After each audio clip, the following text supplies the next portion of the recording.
Halo Sobat Football Lovers, kembali lagi di channel Bal News 2. Nah, kali ini di channel ini kami membahas berita seputar olahraga sepak bola. Dari mulai berita timnas Indonesia, informasi Liga Indonesia, informasi Liga seputar internasional. Bagi kalian yang belum subscribe channel ini, bisa langsung di subscribe dan nyalakan loncengnya agar kalian tidak ketinggalan video terbaru dari kami. Baiklah, langsung saja kita masuk ke video pembahasannya. Tak sabar debut Eliano Gendapi skuad keturunan lawan Bahrain. Fans Vietnam roasting negara sendiri usai gagal ke Piala Asia U20. Sintayong pamerkan tradisi sakral timnas Indonesia. Oleh Romeni, here we go, tidak tolak naturalisasi. Push leg di bawah, lanjut simak informasi selengkapnya sebagai berikut.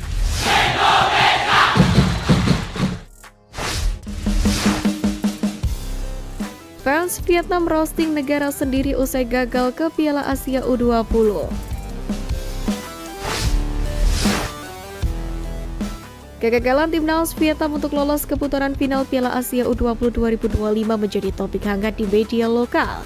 Kegagalan tipis dari Suriah pada laga terakhir babak kualifikasi membuat mimpi The Young Golden Star Warriors untuk tampil di ajang bergengsi tersebut harus pupus. Media Vietnam Soha pun menyoroti bagaimana skenario yang kurang menguntungkan membuat Vietnam harus rela tersingkir. Ini adalah pertama kalinya sejak tahun 2008 timnas U20 Vietnam gagal lolos ke Piala Asia U20. Tulis Soha dalam laporannya. Bersamaan, keberhasilan timnas Indonesia lolos ke putaran final pun tidak luput dari perhatian media Vietnam Soha yang kemudian memuji dominasi permainan Garuda Nusantara.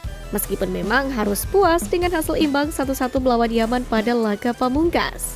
Kali ini mungkin pendapat yang disampaikan oleh jurnalis Vietnam Tan Dien beberapa waktu lalu tentang timnas Indonesia akan ambil alih jabatan sebagai Raja ASEAN mulai terbukti. Pasalnya, dominasi timnas Indonesia tidak terbantahkan dari mulai kelompok umur sampai dengan timnas senior. Rival seperti Malaysia dan Vietnam pun kini rontok di babak kualifikasi Piala Asia U20. Sementara timnas Indonesia mampu melenggang sebagai juara grup. Begitu juga dengan timnas senior, saat negara-negara rival di ASEAN rontok di ronde-ronde sebelumnya, timnas Indonesia mencatatkan sejarah dengan menjadi satu-satunya negara ASEAN yang bisa melenggang ke ronde 3 kualifikasi Piala Dunia 2026.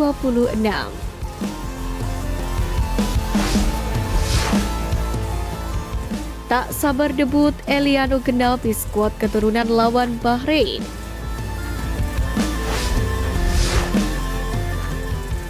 Eliano Reinders mengaku tak sabar ingin segera debut bersama timnas Indonesia di pertandingan lanjutan kualifikasi Piala Dunia 2026. Pemain PSIS Zwolle ini pun juga menuturkan bahwa dengan kedalaman skuad yang dimiliki, timnas Indonesia memiliki peluang yang cukup besar untuk bisa tampil di Piala Dunia 2026. Kesempatannya sangat besar, kita juga lihat pemain-pemain yang kita miliki sekarang.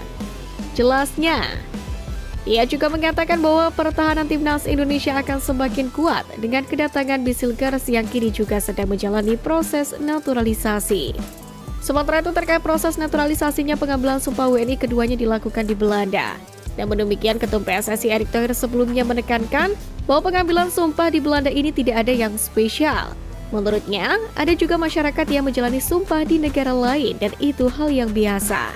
Sebagai informasi, pengambilan sumpah kedua pemain ini dilaksanakan langsung oleh Dirjen AHU Cahyo Rahadian Munsar. Dengan rampungnya proses naturalisasi kedua pemain tersebut, timnas Indonesia pun akan memiliki skuad yang semakin kompetitif di ajang kualifikasi. Eliano Reinders yang dikenal sebagai pemain serba bisa yang mampu mengisi beberapa posisi, sementara Hilgers adalah bek tengah yang solid diharapkan memperkuat lini pertahanan timnas. Dalam hal ini, Ketua Badan Tim Nasional Sumarji pun menyatakan bahwa kedua pemain ini berpeluang besar untuk memperkuat timnas Indonesia saat menghadapi Bahrain pada 10 Oktober dan Cina pada 15 Oktober. Dengan demikian, Indonesia pun bisa menghadapi Bahrain dan Cina dengan kekuatan yang penuh dan didominasi oleh pemain keturunan.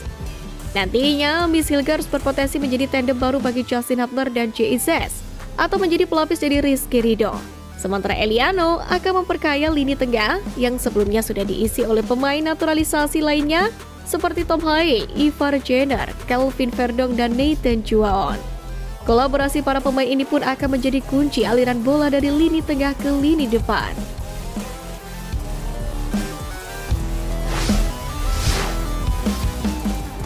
Ole Romaini here we go, tidak tolak naturalisasi.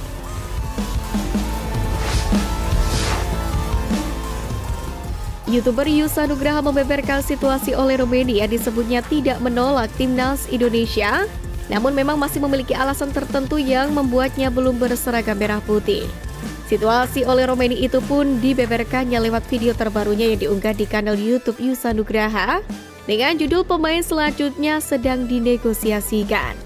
Dalam unggahan tersebut, Yusa menyebutkan bahwa PSSI telah menjalin komunikasi dengan sang pemain. Ya, PSSI sudah komunikasi dengan dia, Pak Erik juga udah komunikasi dengan dia, dan juga semua tahapnya, semua langkah dari Pak Erik juga sudah dengan sangat benar, sangat profesional. Meski PSSI sudah menjalin komunikasi dengan baik ke pihak Ole Romaini, tetap saja belum ada titik temu antara kedua belah pihak. Walau demikian, Yusa memastikan bahwa hal ini bukan berarti Ole Romaini menolak membela timnas Indonesia. Mantan pemain didikan Feyenoord itu kemudian mengatakan jika Ole Romaini masih membutuhkan waktu. Yusa pun kemudian membandingkan kasus Ole Romaini dengan Justin Hapter yang juga sempat sulit dinaturalisasi dan kemudian memutuskan untuk membela tim merah putih. Sebagai informasi, Ole Romaini disebut-sebut merupakan daftar teratas pemain keturunan yang akan dinaturalisasi untuk mengisi lini depan timnas Indonesia.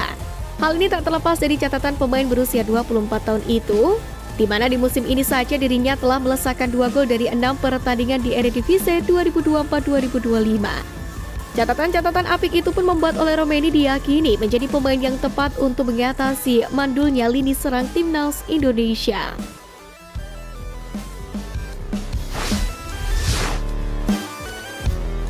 Sintayong pamerkan tradisi sakral timnas Indonesia.